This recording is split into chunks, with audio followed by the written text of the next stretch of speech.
Ladies and gentlemen, it's not every day that you have a past Rotary International president come and spend some time with us. We're going to bring up Wilf Wilkinson to the stage to share some thoughts with us a few years after his presidency. Welcome, Wilf. That's great. Thanks, Mark. Yeah. Let me congratulate you. I think you're doing an excellent job. Well, thank you. Yeah. I don't do anything.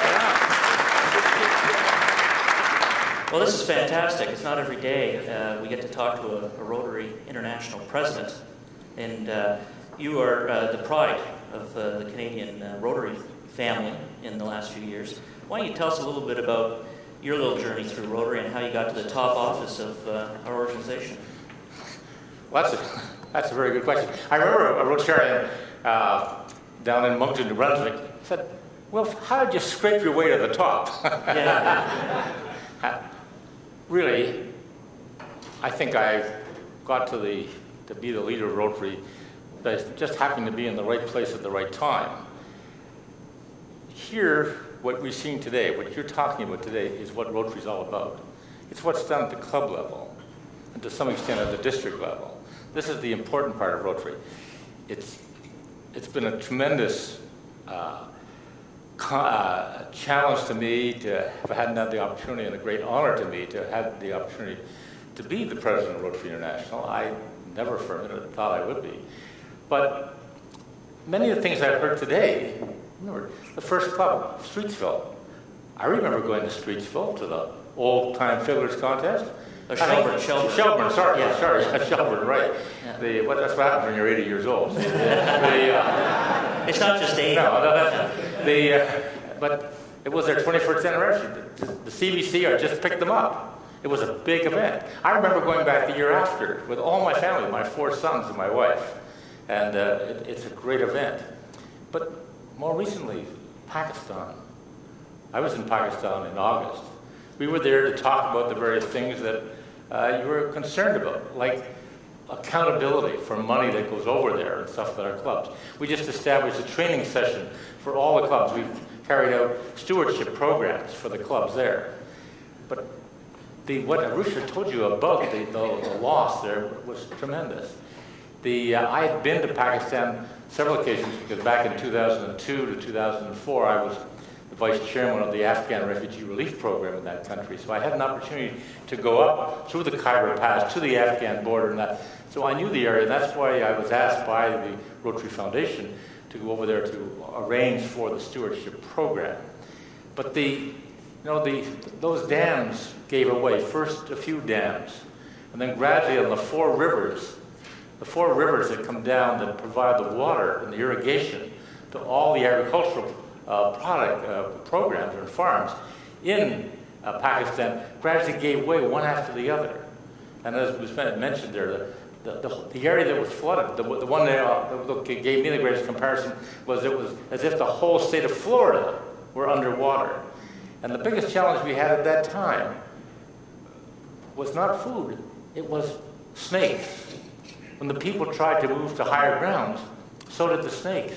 And the snakes were biting the people. And they had no serum. And we were able to contact the people in Mumbai. Getting supplies from India to Pakistan is not always the easiest thing. But the Rotarians managed to do it. And these are the things we don't even hear about in the media. That's right. And this is what the feet on the ground really helps with in Rotary. That's our 1.2 million members worldwide and all these clubs. We should be relying on them a little bit more, should we not? Well, we should. But again, Rotary is made up of over 34,000 autonomous clubs. It's sessions like this, which I congratulate the governor. I had no idea what was going to happen this morning. I had no intent of speaking at it. But this is how it's done. It's by bringing the clubs together and showing them what can be done, and involving the Rotaract and Interact into the program. Now we've added Early Act and so I think... Sorry, Early Act. Maybe you can just explain. Well, that's a new program, I guess, that has been sanctioned by the last council on legislation. That's for students prior to going to high school, in senior public school. And it's become very popular in many countries, particularly in the United States, especially in the southern states, but even in Chicago there are Early Act clubs. And now that program has been recognized by Rotary. I hope that Rotaract will expand even more, because we have, where Rotary is really growing, in India, Korea, Japan, not Japan, but Taiwan is very Taiwan, big, tremendous. All Rotary clubs have Rotaract clubs associated with them. If a district governor has 57 clubs in a district in Taiwan or in Korea, they would have at least that same number of Rotaract clubs. And those Rotaract clubs are connected to the community as opposed to colleges and universities like we have here. So it's really tremendous. There's almost 200,000 Rotaractors around the world now. In this district here, when they changed the interact age from 14 down to 12, we went and we chartered a club, an interact club, in a middle school from ages that only goes to grade 8. We chartered them in April, May. June 1st, they handed a check to our president for $500 for the Afghan school for girls. This is 1 month what these young people can do. And I think we have to really start focusing on that energy and that enthusiasm and pulling that into Rotary.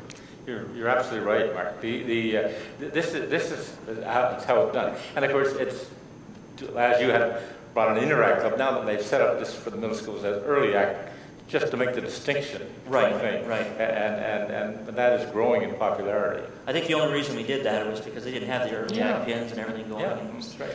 Let's go back a little bit. What was the theme of your year, and how did you choose that theme? Well, my theme was Rotary Shares, written right across here. Now, I didn't wear this just so I could replicate being president again. I have some people I have to meet here at 4 o'clock from Pakistan, doing a great job with the girls' school, and I've never met these people. I don't know, but the arranged that I would meet them here today, and so they said, "Well, how will we know you?" So I said, "Well, I wear my green jacket and my yellow tie, and you'll know me." They haven't seen a picture of you anywhere? I have no idea. Let me remind you of a story down at the convention in Montreal. I was walking through there, and I've never met you myself. And 23 years, I remember you back when you were the president. But I was walking through the House of Friendship with this big Australian guy, and he's like, "Oh, there's Wilf Wilkinson." And I'm like, "Who's Wilf Wilkinson?" So, an Australian knew you more than I knew you, so I'll apologize, number one. But you were like a rock star down there, getting your picture taken with everybody. So I don't remember if you remember that big, huge Australian came over and wanted a picture with you. Well, no, not specifically. I did have my picture taken a few times. They are a bit of a rock star. So how do they not know you? Because you had a very, very interesting year. I mean, it was a wonderful year, and the support I got from Canadian Rotarians and this Rotary district. As I said, when I was the district governor, many of the clubs that are here and represented today were in the district. I was the district governor way back in 1971-72, so it was a while back, but Mississauga and Streetsville and certainly Shelburne and Guelph and were all part of District 707, which was the Toronto district, if you will. And Doug Lyle, who was the last governor for the thing, and then they split the district. Then they split. That's right. Yeah. And now there's another 50 clubs here. And I was talking to District Governor Brendan, and tells me there's 50 clubs in this district. Right. In Pakistan, we have over 4,000 Rotarians, closer to 5,000 Rotarians. They have nearly 200 clubs between the two districts. So that gives you some idea how Rotary is growing. So yours was Rotary Shares. This year it's building communities and bridging continents. Right. How do those two come together? Like, would you say there's any similarity in those themes?